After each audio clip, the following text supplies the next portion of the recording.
Morning everyone, আশা কৰোঁ সকলো ভালে আছে। বাহিৰত বিৰাট ডাঙৰ বৰষুণ দি আছে, পুৰা ধামাকা বৰষুণ দি আছে, ভাল লাগিছে। ৰ'দ দিয়াটো গৰমটো হৈছিলে সেইটো কোনো ডাঙৰ কথা নহয়, কিন্তু যিহেতু এইটো খেতি ছিজন হয়, যিসকল লোকে খেতিৰ ওপৰত নিৰ্ভৰ কৰি অকল এখন ঘৰ চলি থাকে বা যিসকল লোকৰ পথাৰ আছে, আচলতে এই ৰ'দ দিয়াৰ কাৰণে কোনেও ৰুবলৈ পৰা নাছিলে।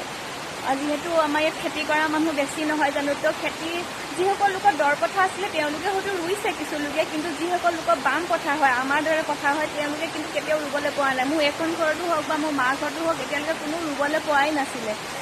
যিটো ভৰ বাৰিষাত আপোনাৰ জেঠ আহাৰ মহীয়াত মানে আগতে ৰুই হৈ যায়, কিন্তু এতিয়াতো শাওণ মাহ সোমাবলৈ হ'ল, এতিয়ালৈকে কিন্তু কোনেও ৰুবলৈ পৰা নাই। সেই গতিকে ভাল লাগিছে, বৰষুণ দিছে, যোৱাকালি বৰষুণ দিছে, আজি বৰষুণ দিছে। এই দুজাক বৰষুণে ইমান বেছি প্ৰভাৱ পেলোৱা নাই বাৰু খেতিত, কাৰণ কি পথাৰবোৰ প্ৰায় শুকাই গৈছিলে। দুজাক বৰষুণ একো প্ৰভাৱ পেলোৱা নাই, কিন্তু বৰষুণ এনেকৈ আহি থাকিলে হয়তো সকলোৱে খেতিমুখী মানুহসকলে ৰুব পাৰিব।